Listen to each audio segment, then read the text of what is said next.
बदल जाओ वक्त के साथ या फिर इस वक्त को बदलना सीखो। कि बदल जाओ वक्त के साथ या फिर इस वक्त को बदलना सीखो और इन मजबूरियों को मत कोसो, हर हाल में चलना सीखो, हर हाल में चलना सीखो। तो नमस्कार दोस्तों, मैं दीपक आप सभी का दीप लर्निंग पॉइंट पर आप सभी का तहे दिल से वेलकम करता हूं। पूरी उत्साह और उमंग के साथ आप सभी का स्वागत करता हूं और मेरे देश के समस्त छात्र छात्राओं को नमस्कार, मेरा प्यार भरा प्रणाम। उम्मीद करता हूं दोस्तों आप सब बहुत अच्छे होंगे, एकदम खुश होंगे, मस्त होंगे, स्वस्थ होंगे, अपनी पढ़ाई कर रहे होंगे, ऐसे उम्मीद मैं आपसे करता हूं। हमेशा मैं आपको ये बात बोलता हूं, तो आप पढ़ाई कर रहे हो या नहीं पढ़ाई कर रहे हो, देखो ये 2025 की शुरुआत है और ये 2025 एक डायरी है, 365 पन्नों की ये डायरी है जिसके लेखक आप हैं, आप उसके स्वयं राइटर हैं।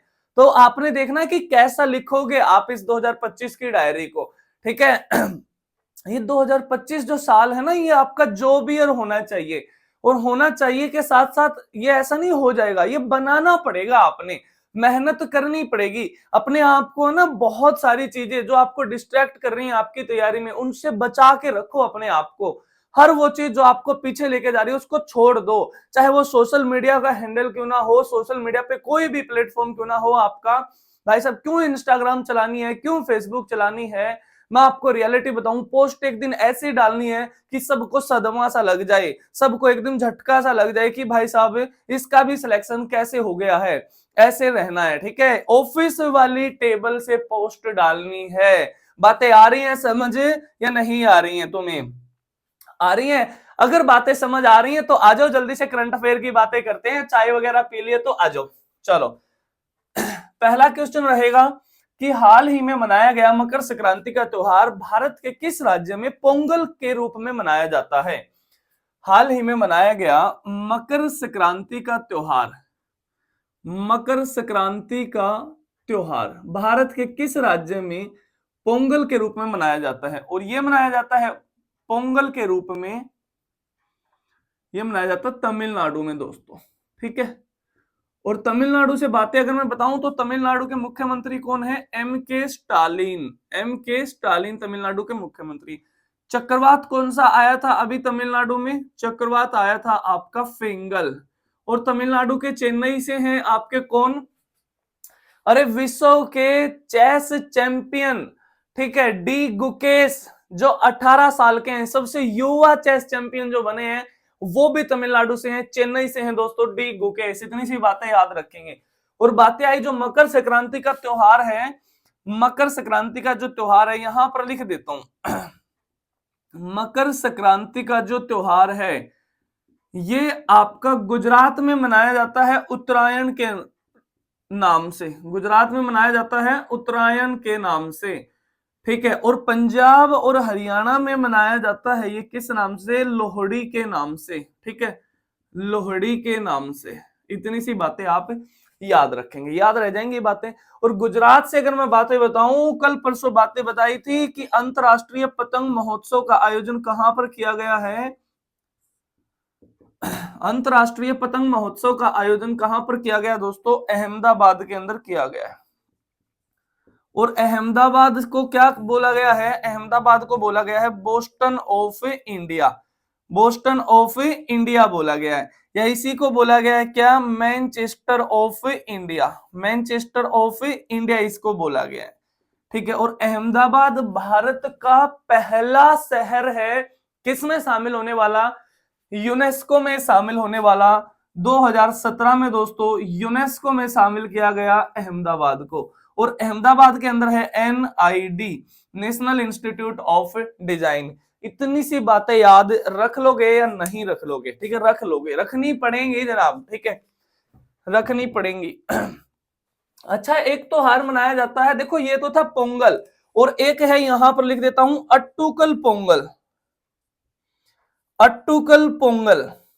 और ये मनाया जाता है आपका केरल के अंदर, केरल राज्य के अंदर मनाया जाता है अट्टुकल पोंगल। इतनी सी बातें आप याद रखेंगे।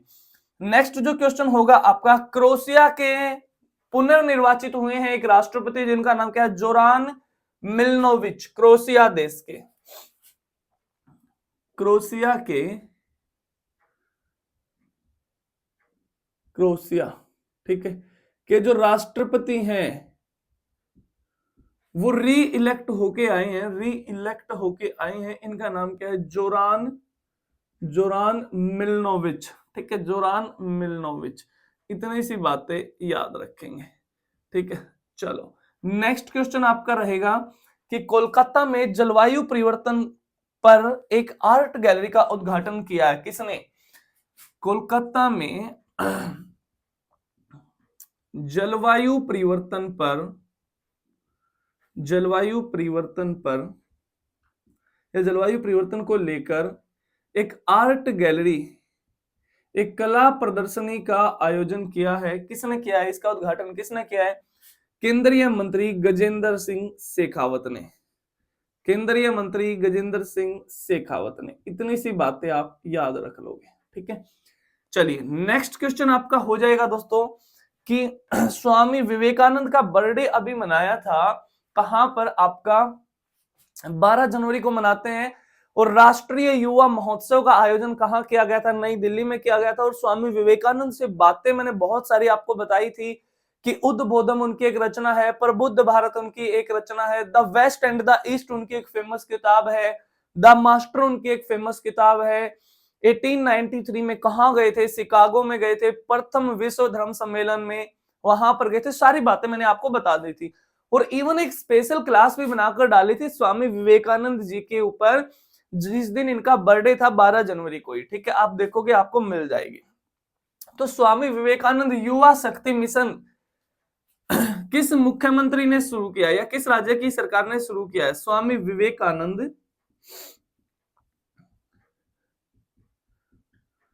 विवेकानंद युवा शक्ति मिशन, और ये शुरू किया है दोस्तों मध्य प्रदेश के मुख्यमंत्री मोहन यादव ने। मध्य प्रदेश के मुख्यमंत्री मोहन यादव ने, या मध्य प्रदेश सरकार ने।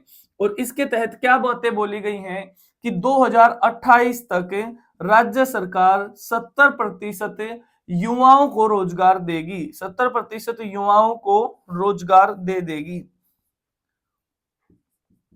युवाओं को रोजगार देगी। इतनी सी बातें याद रखेंगे। 2028 तक जो 70% देश में जो युवा हैं, बेरोजगार हैं, उनको रोजगार दे देगी। कहां की सरकार? मध्य प्रदेश की सरकार। किस कार्यक्रम के तहत? राष्ट्रीय युवा शक्ति मिशन। राष्ट्रीय स्वामी विवेकानंद युवा शक्ति मिशन या राष्ट्रीय युवा शक्ति मिशन बोल सकते हो। लेकिन अगर आपसे पूछे राष्ट्रीय युवा महोत्सव का आयोजन कहां किया गया? नई दिल्ली में किया गया है। नेक्स्ट क्वेश्चन आपका रहेगा, मध्य प्रदेश सरकार ने ही शुरू की है भाई पार्थ योजना। पार्थ योजना मध्य प्रदेश सरकार ने शुरू की है। और मध्य प्रदेश से याद रखेंगे जो इंदौर शहर है, इंदौर शहर मध्य प्रदेश का, वहां पर भीख देना एक दंडनीय अपराध बन गया है। और इंदौर में है देवी अहिल्याबाई होलकर एयरपोर्ट। देवी अहिल्याबाई होलकर एयरपोर्ट जो भारत का जीरो वेस्ट एयरपोर्ट बन गया है, जीरो अपशिष्ट एयरपोर्ट बन गया है। इतनी सी बातें आप याद रखेंगे। नेक्स्ट क्वेश्चन है दोस्तों आपका बड़ा इंपॉर्टेंट सा क्वेश्चन है। डीआरडीओ ने हमारे सैनिकों के लिए एक यूनिफॉर्म तैयार की है और वो यूनिफॉर्म -60 डिग्री सेल्सियस तक भी काम करेगी। ठीक है, डीआरडीओ ने एक हमारे सैनिकों के लिए यूनिफॉर्म तैयार की है, सैनिकों के लिए यूनिफॉर्म तैयार की है। और उस यूनिफॉर्म का नाम है दोस्तों हिम कवच। हिम कवच। और ये क्या है? -60 डिग्री सेल्सियस पर भी काम करेगी। यानी कि इतना जो टेम्परेचर है -60 डिग्री सेल्सियस तक आपको महसूस तक नहीं होने देगी, वहां पर भी ये काम करेगी डीआरडीओ ने। और डीआरडीओ की अगर मैं आपसे पूछ लूं स्थापना कब की गई थी, बड़ा इंपॉर्टेंट सा क्वेश्चन है। 1 जनवरी 1958 को इसकी स्थापना की गई थी। वर्तमान में इसके अध्यक्ष पूछ ले तो समीर वी कामेत इसके अध्यक्ष हैं। समीर वी कामेत इसके अध्यक्ष हैं। अगर इसका हेडक्वार्टर आपसे पूछ ले तो नई दिल्ली के अंदर इसका हेडक्वार्टर है दोस्तों। और अगर आपसे पूछ ले इसके पहले अध्यक्ष डीआरडीओ के, तो वे हैं दौलत कोठारी। दौलत कोठारी। इतनी सी बातें आप याद रखोगे। ठीक है, और अगर आपसे पूछ ले इसका मोटो क्या है डीआरडीओ का, डीआरडीओ का मोटो है दोस्तों, मार्कर चेंज कर लेते हैं, strength origin is in language, strength origin is in knowledge है, ठीक है, इज इन नॉलेज, इतनी सी बातें याद रखेंगे, ठीक है। चलो उसके बाद नेक्स्ट क्वेश्चन है आपका, बताया है आपको हाल ही में अंतरराष्ट्रीय पतंग महोत्सव कहाँ शुरू हुआ है, ये आपका अहमदाबाद में और गुजरात में, और गुजरात के मुख्यमंत्री हैं आपके भूपेंद्र भाई पटेल, भूपेंद्र भाई पटेल। नेक्स्ट क्वेश्चन आपका हो जाएगा कि हाल ही में पहला खो खो विश्व कप कहाँ शुरू हुआ है, ये बताइए। मैंने आपको बातें, 13 जनवरी को शुरू हुआ है पहला खो खो विश्व कप, और ये शुरू हुआ 13 जनवरी को, और कहां पर शुरू हुआ है, नई दिल्ली में, नई दिल्ली में। और अगर आपसे पूछ ले कि भाई साहब किस स्टेडियम में, तो इंदिरा गांधी इंडोर स्टेडियम में, इंदिरा गांधी इंडोर स्टेडियम में, ठीक है, इंडोर ऐसे ही लिख लो इंग्लिश में, इंडोर स्टेडियम में ये शुरू हुआ है। और इंदिरा गांधी इंडोर स्टेडियम भारत का सबसे बड़ा इंडोर स्टेडियम है, सबसे बड़ा इंडोर स्टेडियम है, ठीक है। और अगर आपसे पूछ ले वैसे सबसे बड़ा स्टेडियम कौन सा है, दुनिया का जो सबसे बड़ा है वो आपके भारत में है, उसका नाम क्या है, मोटेरा स्टेडियम, जिसका नाम बदल के क्या कर दिया गया है, नरेंद्र मोदी स्टेडियम, नरेंद्र मोदी स्टेडियम। ये कहां पर है दोस्तों, ये आपका गुजरात के अंदर है, ठीक है, गुजरात के अंदर है। इतनी सी बातें आप यहां रखेंगे। और इस जो ये पहला विश्व खो खो विश्व कप जो शुरू हुआ है आपका नई दिल्ली के अंदर है, इसका उद्घाटन किया है भारतीय खो खो महासंघ के अध्यक्ष हैं सुधांशु मित्तल, सुधांशु मित्तल, इन्होंने इसका उद्घाटन किया है, ठीक है, मित्तल भारतीय खो खो महासंघ के अध्यक्ष हैं, भारतीय खो खो महासंघ के अध्यक्ष हैं। उसके बाद नेक्स्ट क्वेश्चन आपका रहेगा कि भारतीय रेलवे ने प्रयागराज में कौन सा अभियान चलाया है, भारतीय रेलवे ने प्रयागराज में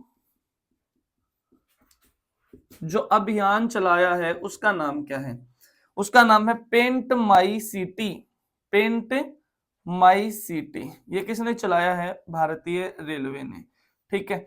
और अगर आपसे पूछ ले रेल दिवस कब मनाया जाता है, 16 अप्रैल को मनाया जाता है दोस्तों, रेल दिवस 16 अप्रैल को, क्योंकि 16 अप्रैल 1853 को पहली ट्रेन हमारे यहाँ पर चली थी, पहली ट्रेन चली थी 1853 को, लॉर्ड डलहौजी के समय में कहां से कहां तक, मुंबई से थाने तक चली थी। उस ट्रेन का नाम क्या था, ब्लैक ब्यूटी नाम था, क्या नाम था, ब्लैक ब्यूटी।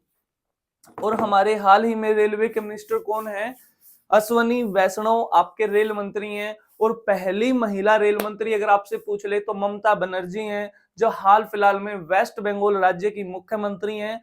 और रेलवे से अगर 2-4 बातें मैं तुम्हें बताऊं इंपोर्टेंट, हमारे रेलवे के 18 जोन हैं, जिसमें सबसे नया जोन है आपका दक्षिणी तटीय रेलवे, दक्षिणी तटीय रेलवे 2019 में बना था, सबसे लेटेस्ट जोन है ये हमारी इंडियन रेलवे का।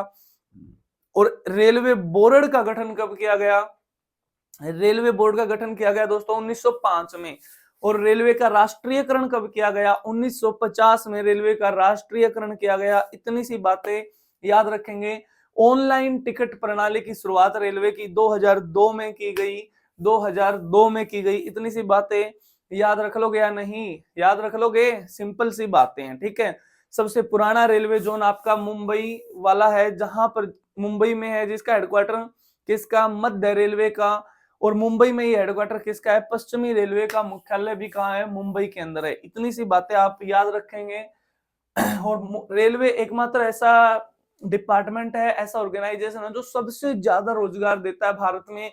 अगर सबसे ज्यादा कर्मचारी किसी भी महकमे में है तो वो रेलवे के अंदर है। तो ये थी दोस्तों आज की आपकी क्लास। उम्मीद करता हूं आपको आज की क्लास समझ में आई होगी। देखो बहुत मेहनत लगती है करंट अफेयर की क्लास लेकर आने में, हर रोजाना स्टडी करना पड़ता है, यहाँ क्वेश्चन लिखने पड़ते हैं, फिर वे क्वेश्चन आपको साथ के साथ पढ़ाने पड़ते हैं, हर रोजाना के नए क्वेश्चन, हर रोजाना की नई बातें। ये सिर्फ इसलिए जब आपका पेपर आएगा तो आपके हाथ पैर ना फूलें। ये हर रोजाना की 10-10, 15-15 मिनट की जो क्लास आ रही है, ये आपके लिए बहुत ज्यादा इंपॉर्टेंट है। मैं बिल्कुल इंपॉर्टेंट क्वेश्चन आपके लिए लेकर आता हूं। हालांकि हम मंथली भी इस पे एक वीडियो लेकर आएंगे। जल्दी बताओ मेरे को कि उस पे भी सर क्लास आनी चाहिए या नहीं। जैसे जनवरी की एक स्पेशल आ जाए, फरवरी की एक स्पेशल आ जाए, या 1 से 15 जनवरी की आए, फिर 15 से 30 जनवरी की आए, कैसे क्या शेड्यूल रहना चाहिए आप जरूर मेरे को बताओ कमेंट करके, ठीक है।